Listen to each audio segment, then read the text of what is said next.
Jean-Marc, co-animateur de cette émission. Comme vous le savez déjà, les sujets que nous traitons sont vraiment des sujets sensibles qui touchent la jeunesse, qui touchent vraiment tout le monde aujourd'hui. Et nous les traitons dans le but vraiment d'éclairer la conscience de chacun de nous afin de prendre de bonnes décisions. Et aujourd'hui, nous avons un thème vraiment très sensible qui va nous permettre vraiment de mieux nous situer. Et ça va aider beaucoup vraiment quand nous allons vraiment passer cette émission. Écoutez très bien le thème d'aujourd'hui. La chasteté dans le mariage est-elle possible aujourd'hui?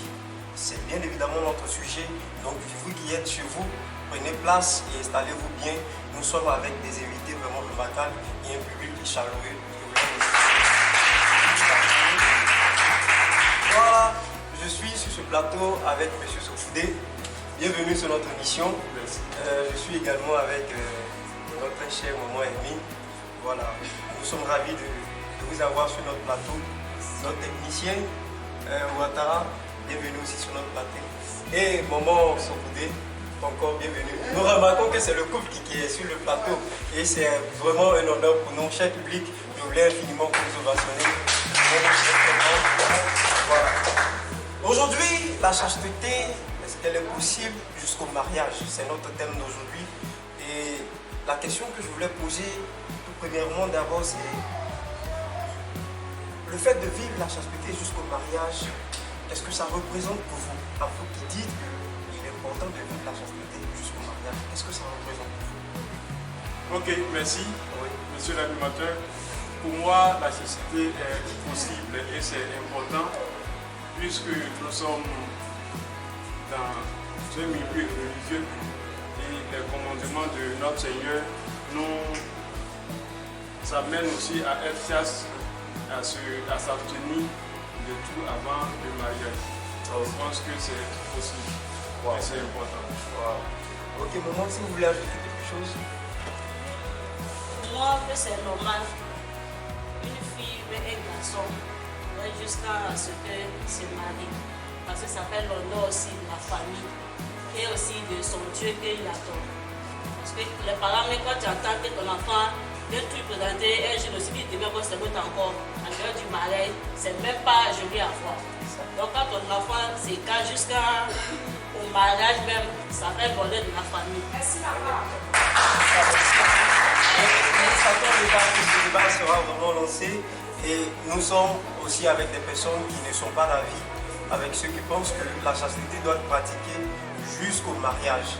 Et ils disent qu'ils ne peuvent pas se tenir chaste jusqu'au mariage. C'est possible aujourd'hui. Et je voulais encore avoir votre avis sur ce sujet. Qu'est-ce que vous en pensez?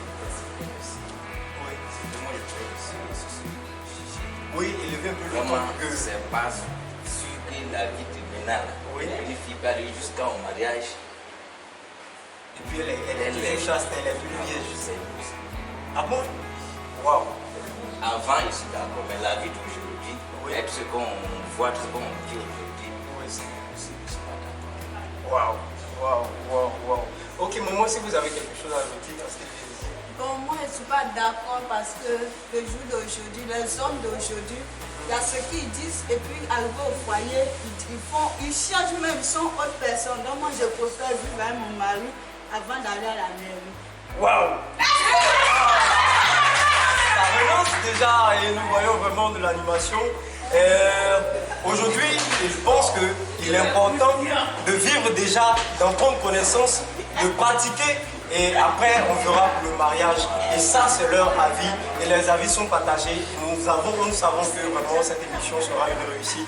Et très cher public, je voulais encore vous demander de ovationner ces personnes. Mais est-ce que le fait d'être chrétien garantit aujourd'hui notre chasteté jusqu'au mariage? Est-ce que le fait d'être chrétien, on se dit qu'on est chrétien, on peut garder notre chasteté jusqu'au mariage? Oui, bien sûr. Bien sûr, nous voulons aussi faire savoir à tout chrétien que le Dieu nous adorons quand on vient à l'église. C'est parce qu'il y a des directives à l'église qu'il faut suivre. Donc, quand on devient chrétien, on a l'assurance que quelqu'un qui se lève au dehors pour venir à l'église doit trouver des hommes chastes, des filles chastes à l'église. C'est normal. Ok. Merci beaucoup. Maman? Moi, c'est normal parce que un enfant qui suit ses parents toujours aller à l'église et écouter la parole de Dieu, c'est normal que tu te gardes jusqu'au mariage. Parce que la Bible nous dit quoi? Que nous sommes la lumière du monde. Nos comportements doivent être exemplaires. Donc quand tu as l'église, tu donnes ta vie à Dieu, tu dois te comporter bien pour être exemplaire. Pour montrer à ceux qui sont au monde que le vie qu'on mène, ce n'est pas normal. Donc c'est normal qu'un chrétien s'égare jusqu'au mariage. Vous pouvez réagir en même temps. Parce qu'on n'a pas dit que non, il ne faut pas aller au mariage, il ne faut pas aller à la mariage pour marier. En tout cas, toi, pour vous c'est possible, mais moi, je préfère vivre avec mon homme d'abord avant d'aller à la mariage. Et pourquoi ne pas te garder aussi à ce que tu te maries avant de connaître ton homme? Pourquoi? C'est gado, n'est pas ce gado, c'est même chose. Pourquoi? C'est pas qui t'empêche. Quelle est la différence maintenant entre celui qui est au dehors et toi qui es à La l'église? différence pour moi, c'est qu'on se connaît mieux déjà avant d'aller.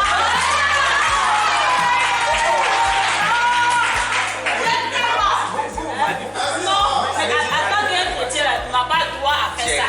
Tu es chrétienne, ton père t'a mal l'église matin, midi, soir. C'est pas possible. Et pourquoi? Et pourquoi? Elle ne peut pas se laisser jusqu'au mariage. Pourquoi c'est pas possible? La vie de C'est toi qui ne peux pas faire. Sinon, d'autres sont prêts pour faire ça, pour honorer Dieu d'abord, honorer les La parents. Bible nous dit quoi? La Bible nous dit quoi à cet égard? La Bible nous dit quoi? Que non, le chrétien ne doit pas vivre comme le siècle présent. Il ne doit pas s'appuyer sur le siècle présent pour vivre. C'est ce que Donc c'est notre condition dépend de Jésus-Christ. Et c'est lui on suit. Étant chrétien, Est-ce que c'est ce que Jésus nous enseigne? C'est ce qui vous trompe actuellement. Il y a beaucoup de divorces dans l'église C'est ce qu'on voit sur le évangélique. terrain, c'est de ça qu'on parle. Ok. Mais maintenant, en tant qu'un chrétien, et puis toi, tu as au moins 5 gars au dehors comme ça. Toi, tu peux aller évangéliser au dehors. Quand tu es. Non, il faut être exemplaire. On va déjà se calmer. J'ai encore une autre question à poser. Vous qui dites qu'on ne peut pas garder la virginité jusqu'au mariage. Vous savez que la Bible condamne cela. Dieu condamne cela. Et l'immoralité sexuelle n'est pas une bonne chose. Mais est-ce que vous n'avez pas peur, soit que Dieu arrive à porter une sanction sur vous ou sur votre manière de faire? Est-ce que vous n'avez pas peur de ça déjà? Étant déjà chrétien, est-ce que ça ne pose pas un problème? Après, dans ce cas, la conséquence, non. Dans ce cas, reste au dehors. Si tu vois une fille, tu t'en vas coucher pour ça, tu sors, mais tu tombes, tu t'avais les bêtises au dehors là. Et puis tu te mets ton mariage, tu es enceinte, tu as l'air à voter, et tu te mets dans le foyer, il n'y a plus d'enfant. Toi tu pleures, tu t'as parcouru les pasteurs partout. Et la conséquence, tu te lèves jusqu'au mariage. Monsieur t'a marié, il a mis pas stop, tout est à la mairie. Il n'y a pas d'enfant. On fait comment? Enfant, c'est Dieu qui donne. C'est le monsieur ou c'est la dame. Ça reste dans les mains, on loue, c'est monsieur, non, c'est madame. Si le monsieur n'est pas le Dieu qui est non. Si le monsieur est malade, lui et moi, on va s'acheter, on va on va aller tout doucement. C'est pas normal. On va aller tout doucement. C'est pour ça qu'aujourd'hui, toutes les filles sont gâteaux aujourd'hui qu'elle a là. C'est comme ça. Il faut qu'on arrive à se comprendre. Leur préoccupation, c'est que... Ok, écoutez-moi. Leur préoccupation, c'est que quand tu ne connais pas un partenaire avant d'aller jusqu'au mariage avec cette personne, tu ne maîtrises pas mieux le corps de cette personne. C'est difficile. Il y a certaines choses. Donc il faut déjà pratiquer. Ok, écoutez, il faut déjà pratiquer et maîtriser le corps de cette personne avant de réagir. Voilà, mais avant de marier cette personne. Donc, qu'est-ce que vous en dites sur ce qu'ils sont en train de dire? Ok. Imagine que tu as essayé avec 100 personnes. La première personne, ce n'était pas ton genre. Deuxième, ce n'était pas ton genre. En ce temps, tu deviens qui? Prostituée ou bien tu deviens quoi? Wow. Question. Encore une question, si vous voulez répondre. La Bible condamne. Reste jusqu'au mariage, c'est vrai. Mais ce qui me peut dire, la vie de maintenant, là, ça ne passe pas. Comment ça ne peut pas? Pourquoi ça ne peut pas? Tu vas te laisser. Tu vas te laisser, non, je m'en vais jusqu'au mariage avant de me marier. Mais tu vas croiser. Le plus que tu vas le croiser. Mais si tu le croises là, 2 jours, 3 jours, c'est gâté. Qu'est-ce que c'est gâté? Tu n'as jamais vu le mariage, ça va te mettre. Il y a les mariages, on se lève, on aujourd'hui. Un mois après, on se retourne à la mairie, on s'en va divorcer. Si c'est dans le Seigneur, ça se fait pas. Si c'est dans le Seigneur, ça se fait pas. Attendez. Maintenant, vous êtes divorcé là-haut. Tu vas aller au mariage avant de connaître. Maintenant, tu vas aller au mariage. Vous connaissez déjà. 2 mois après, il divorce. Ça veut dire quoi? Ça sert à Ça peut pas. Moi, je sais ce que Dieu condamne. C'est la même chose là. Ce que Dieu Tu condamne. t'es gardé ou tu t'es laissé faire, c'est la même chose là. Écoutez, ce que la Bible condamne, la Bible dit qu'il peut y avoir cause de divorce lorsqu'il y a infidélité. Voilà. Lorsqu'il y a infidélité, c'est là qu'il y a cause de divorce. Mais ce que je veux comprendre, nous sommes en train de voir comment vivre la chasteté jusqu'au mariage. Et la question que je vais poser encore, ou bien ce que je voulais demander, quelles sont pour vous les conséquences de ceux qui pratiquent vraiment l'immoralité sexuelle aujourd'hui? Quelles sont les conséquences? Avant de répondre alors, je vais répondre aussi ce que le frère vient de dire là. Oui, allez-y. Quand tu parles de divorce là, une fille qui a au moins parcouru 5 hommes comme ça là, tu es habitué à ça. Donc quand tu te maries demain là, tu n'es pas fidèle à ton mari. C'est ça qu'on voit souvent les divorces dans les foyers là. Une fille qui s'est gardée là, tout ça là au départ. Donc elle est dans le foyer là. C'est son foyer, elle regarde. C'est ce que son mari donne. Voilà, c'est elle regarde. Puisqu'elle n'a pas aussi, hier là, elle gagne des 100 000 francs, des 100 000 francs dehors. Quand elle est habituée à ça, Elle a fait donc c'est comme ça là. Elle a fait zéro. Quand elle fait son parcours là, quand elle est dans le foyer là, elle sait comment agir. Tu dois te regarder. Tu gagnes les 50, tu gagnes les 40, tu gagnes les 1 million de watts. Tu n'as rien fait sur ta vie. Ne dévions pas le sujet. Quand une fille doit se garder jusqu'au mariage, même si ton nom même il n'a rien là, ensemble vous pouvez jusqu'à demain, tu vas vous bénir. Au lieu d'avoir parcouru d'abord les hommes blancs, orange, noirs d'abord, après ton mari d'abord. Tu n'as pas oublié de finir en garçon. Tu peux rester fidèle à un jusqu'au mariage. Et si le 1 là te trompe? Comment? Si le 1 là te trompe? Mais la Bible même dit que faute de tromperie, on peut divorcer. Donc ça veut même. Tu divorces, non? En fait, c'est ça veut même. Tu divorces, ça fait 1 Tu dois et d'abord te deuxième garder. bien. Tu es resté jusqu'à la fin là. C'est quoi maintenant que le plus allait faire ça? Le fait de se garder, ça garantit pas que l'on soit fidèle à toi. Pourquoi?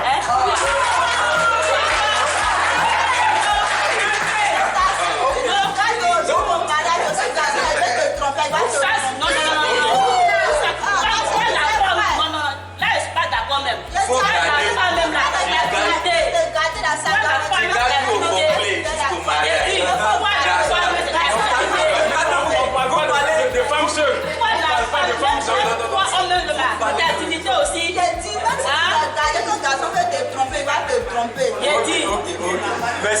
Merci bien évidemment.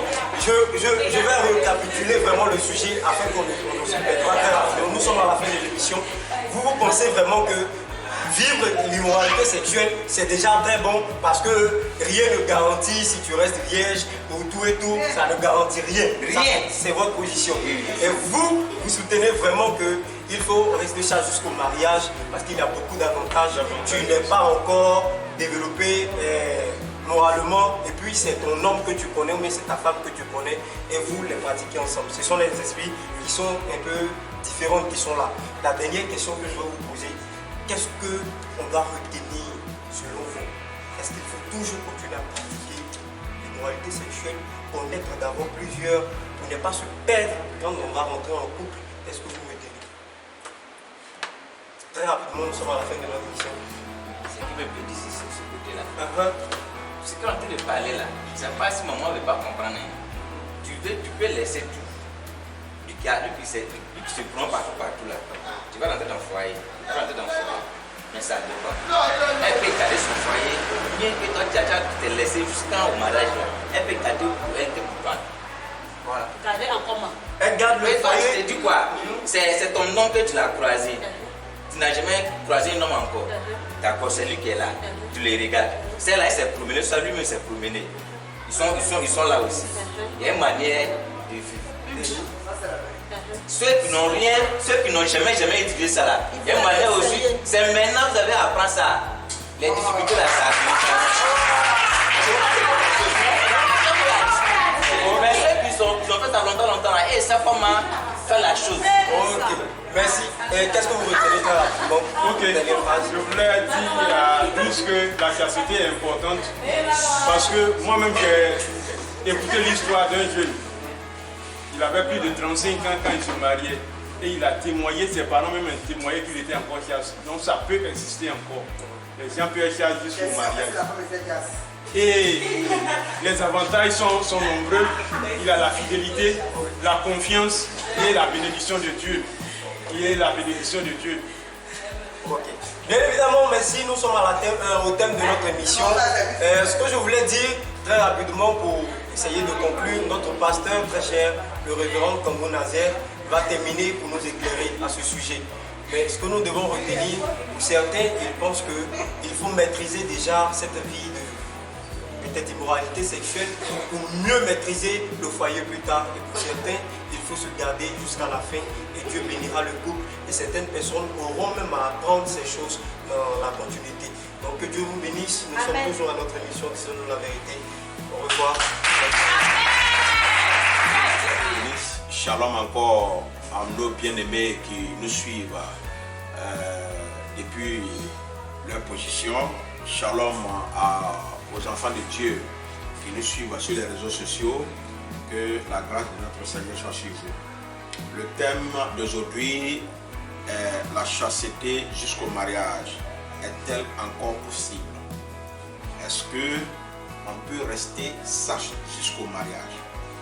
Ou bien est-ce que c'est possible de rester chaste jusqu'au mariage? En français terre à terre, est-ce que c'est possible de rester vierge jusqu'au mariage? Est-ce que c'est possible pour les hommes de rester puceaux jusqu'au mariage? Et bien aimé, toujours nous sommes dans une société et les mentalités des cultures, des sociétés, des religions diffèrent. Mais en tant que chrétien, il y a ce que la Bible nous dit. Il y a une recommandation que nous avons reçue de la part du Seigneur. La Bible nous dit dans 1 Corinthiens, le chapitre 10, le verset 8, ne nous livrons pas non plus à l'immoralité sexuelle, comme certains d'entre eux l'ont fait, de sorte que 23 000 sont tombés en un seul jour. Oui. Et si l'immoralité sexuelle, c'est quoi?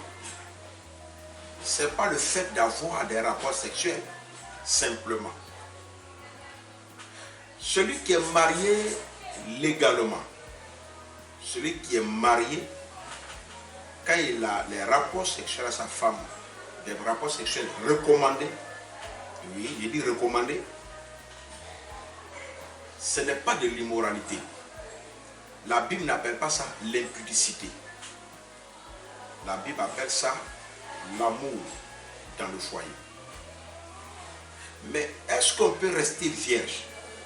Si la Bible dit ne vous livrez pas à l'immoralité, tout rapport sexuel en dehors du mariage, hors mariage, bien-aimé, est appelé débauche sexuelle, immoralité sexuelle, impudicité, l'adultère, la bestialité, tout ce que vous pouvez imaginer, l'homosexualité, tout ce que vous pouvez imaginer. Mais on parle de la chasteté, c'est-à-dire que d'un homme ou d'une fille qui ne connaît pas d'homme jusqu'au mariage. Je pense que l'enfant de Dieu qui obéit à la parole de Dieu peut rester chaste jusqu'au mariage. D'ailleurs, c'est ce qui est recommandé dans la parole du Seigneur. Alléluia, c'est ce qui est recommandé. Aujourd'hui, nous sommes dans une société, lorsque ceux qui t'entourent savent que tu ne connais pas d'homme, les camarades de classe, les camarades de l'école, les collègues, les gens, les hommes ont tendance à se moquer de toi, soit disant que tu n'es pas civilisé. Ah, toi, tu es gaoué, toi, tu n'es pas encore grand. Donc, les gens ont tendance à se moquer. Mais ils ne savent pas que c'est une vertu. C'est un signe de pureté. C'est un signe d'honneur. C'est un signe de distinction. c'est une manière d'honorer Dieu. En réalité, ceux qui ne sont pas encore mariés et qui sont encore dans la chasteté doivent savoir qu'ils sont en train d'honorer le Seigneur, ils sont en train de s'honorer eux-mêmes, ils sont en train de se donner de la valeur, ils sont en train d'obéir à la parole de Dieu. C'est ce qui est recommandé. Et donc c'est possible de vivre chaste jusqu'au mariage. Il y a un autre verset que nous allons voir dans le livre de Actes des Apôtres. On va voir ça dans le Nouveau Testament. Voilà. Actes des Apôtres, le chapitre 15, le verset 20. Chapitre 15, le verset 20. Voici ce que la Bible nous dit. Mais qu'il faut leur écrire d'éviter les souillures des idoles, l'immoralité sexuelle, les animaux étouffés et le sang. Donc ici, vous voyez encore, la Bible parle d'immoralité sexuelle. Donc, l'enfant de Dieu est appelé à vivre chaste. La vie de chasteté est une vie de pureté. Il y a 3 termes dans la Bible qui est mentionné pour faire, qui est mentionné pour parler de la chasteté. On parle de la pureté, on parle de la maîtrise de soi et le respect de soi. Ces 3 thèmes-là parlent de la pureté sexuelle. C'est vraiment important. Bon, aujourd'hui, qu'est-ce que nous constatons? Même dans nos églises, les hommes, les femmes ont tendance à perdre de vue cette qualité morale, cette qualité sexuelle, cette pureté sexuelle a tendance à disparaître dans nos églises. Et aujourd'hui, lorsque nous partons faire des dots, on ne tient même pas compte de ces éléments. Lorsque nous voulons faire des mariages, on ne tient pas compte de ces éléments. Souvent, les 2 jeunes gens qui veulent se marier se connaissent déjà. Et l'église bénit les mariages. Et les camarades qui sont là pour les soutenir savent déjà que ceux-là se connaissent déjà. C'est seul le pasteur qui n'est pas informé. Et à partir de là, le mariage n'est même plus sacré. Et ce qui fait que quand on prêche aujourd'hui sur la chasteté, les gens entendent oh, lui là s'est marié, on connaît nous, on est au courant aussi. Le pasteur a béni son mariage. Donc vous voyez qu'on ne met plus la qualité de ces choses-là aujourd'hui dans la célébration du mariage. Mais si l'église mettait un accent particulier sur la célébration du mariage, vous allez voir que les données vont changer. Aujourd'hui, vous voyez des jeunes filles qui ont déjà connu beaucoup d'hommes, voire même qui ont déjà fait les enfants, mais qui veulent se marier, ils sont dans les robes toutes blanches, ils sont dans des voiles. Or, la robe blanche est synonyme de pureté, est synonyme de chasteté. Ça veut dire que je suis habillé en blanc, je ne connais pas d'homme, je n'ai pas encore fait enfant. Mais la soeur Ingrid a déjà 7 enfants, elle est en robe blanche, avec des voiles. Non, ça ne se fait pas. On peut porter une robe, mais ce n'est pas blanc, c'est une robe beige. Et le voile ne doit pas descendre tout à l'heure, le voile doit être coupé au niveau du front pour dire que non, je ne suis pas vierge, je ne suis pas chaste, j'ai déjà les enfants. Si on mettait l'accent sur ces choses-là, ça allait aider nos sœurs en Christ. Et c'est pourquoi les musulmans ils réussissent ces genres de choses-là. Ils le réussissent parce que là-bas, lorsque tu te maries, on te pose la question. Si tu dis que tu es vierge, il n'y a pas de problème. Il y a des femmes spécialistes qui sont dans le domaine, qui vont préparer la chambre nuptiale. Et quand tu vas aller avec ton mari sur un drap blanc, alors, forcément, il y a du sang. Donc, on doit prendre le sang là, venir présenter publiquement à tout le monde pour dire que notre fille est vierge. Ça fait honneur au père, ça fait honneur à la mère. Et aujourd'hui, ça aide beaucoup de personnes.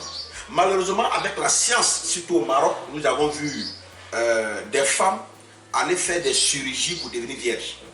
Elles connaissent déjà les hommes, les femmes arabes, là, plein qui font des chirurgies pour venir replacer l'hymen. Gens comme ça n'ont jamais connu d'homme. Parce que dans la tradition maghrébienne, arabe, l'Afrique maghrébienne, quand vous faites ce genre de choses, vous risquez même la mort, vous risquez la pendaison. Donc elles vont se faire opérer. Voilà, mais pour vous dire que c'est vraiment une valeur. Et donc aux jeunes filles qui m'écoutent, toi qui as encore ta puberté, tu as encore ta pureté, tu es encore chaste, il faut savoir que ce n'est pas une faiblesse, c'est une valeur spirituelle. Premièrement, ça montre que tu obéis à Dieu. Deuxièmement, tu honores tes parents, tu honores l'église, tu honores tes parents, tu t'honores toi-même. Et l'homme qui va te marier, ça sera un honneur pour lui. Les jeunes gens également, les hommes, c'est la même chose. Quand tu es puceau, il faut savoir que c'est un honneur que tu fais à Dieu, c'est un honneur que tu fais à l'église, c'est un honneur que tu fais à tes parents, c'est un honneur que tu fais à toi-même. Donc, l'homme, ce qui est recommandé, ce qui est bon, ce que la Bible nous enseigne, c'est que nous devons rester chaste jusqu'au mariage. Et jusqu'aujourd'hui, il y a encore des jeunes filles qui ne connaissent pas d'hommes. Il y a des jeunes gens qui ne connaissent pas de femmes, qui existent dans nos églises. Et ces personnes-là méritent, je crois bien, le mariage même avant tout le monde. Voilà, que le Seigneur vous bénisse. Ces gens de mariage-là, lorsque tu donnes ton cadeau, lorsque tu apportes ta contribution, ça ne te fait pas mal. Parce que c'est un honneur pour tout le monde. Que le Seigneur vous bénisse, que la grâce soit sur vous, au nom de Jésus. Amen. Non, amen. Autre chose, rapidement, je donne deux versets sur lesquels vous allez lire dans 1 Thessaloniciens 4, verset 3, vous pouvez lire Éphésiens 5, verset 3, vous pouvez lire et Apocalypse, le chapitre 2, le verset 14. Lisez ça. Merci beaucoup.